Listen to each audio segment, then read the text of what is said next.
বাড়ির বাসিন্দাদের অনুপস্থিতিতে জলে ডুবে গৃহবধূর মৃত্যু ঘটনা কমলপুরের ছোট সুরমা পঞ্চায়েতের নোয়াগাঁও এলাকায়। গোটা এলাকায় শোকের ছায়া। সোমবার সকালে তখন বাড়িতে কেউই ছিলেন না। বাড়িতে একাই ছিলেন আনুমানিক ৩৯ বছর বয়সী গৃহবধূ ঝুমা দাস। বাড়ির কাজ করতে গিয়ে কোনো কারণে বাড়ির ডোবার জলে পড়ে যায় ওই গৃহবধূ। বাড়িতে কেউ না থাকার কারণে কোনো হদিশও হয়নি। পরবর্তীতে বাড়ির লোকজন এসে দেখতে পান গৃহবধূ ঝুমার দেহ ডোবার জলে ভাসছে। ডোবার জল থেকে দেহ তুলে এনে কমলপুর থানায় খবর দেওয়া হয়। তবে এই ঝুমা দাসের মৃগী রোগ ছিল বলে জানালেন তার স্বামী পরিমল দাস। এমনকি তার চিকিৎসা চলছিল বলেও তিনি জানালেন।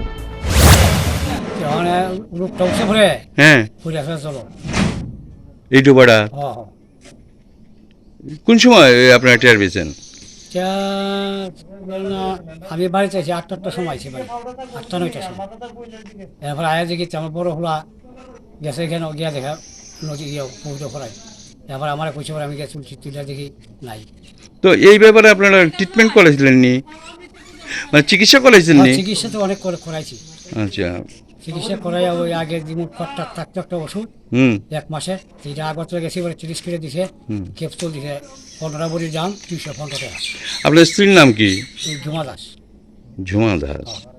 আচ্ছা, কয় ছেলে কয় মেয়ে আপনার? ছেলে লাগে ওয়ানের সংসারে একজন আর আগে 2 জন। ও, 2 সংসার আপনার? এই কি মানে দ্বিতীয় স্ত্রী? হ্যাঁ, দ্বিতীয়। আপনার নাম কি? পরিমল দাস। পরবর্তীতে পুলিশ এসে ময়নাতদন্তের জন্য গৃহবধূ ঝুমার দেহ কমলপুর বিমল সিংহ মেমোরিয়াল হাসপাতালে নিয়ে যায়। এমনটাই জানালেন কমলপুর থানার মহিলা পুলিশ কর্মী।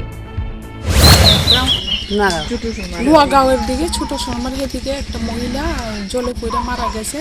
উনার মির্কি ব্যারাম আছে, আর তেনে জলে পড়ছে যে এরপরে তুলানো হয়েছে, তুললে সেটা উপরে রাখা হয়েছে। এটা তদন্তের লেগে আমরা এখন কমলপুর হসপিটালে নিয়ে যেতেছি ময়নাতদন্তের জন্য। হ্যাঁ। কার্যত মৃগী রোগটাই এই গৃহবধূর জীবনে কাল হলো। জলে ডুবে প্রাণ হারালেন এই গৃহবধূ ঝুমা দাস। পুলিশ ঘটনার তদন্ত করছে। জলে ডুবে মর্মান্তিক মৃত্যুর ঘটনায় তার পরিবারের সদস্যদের পাশাপাশি কমলপুরের ছোট্ট সুরমা গ্রাম পঞ্চায়েতের নোয়াগাঁও এলাকার বাসিন্দারা শোকস্তব্ধ। Bureau report, news vanguard.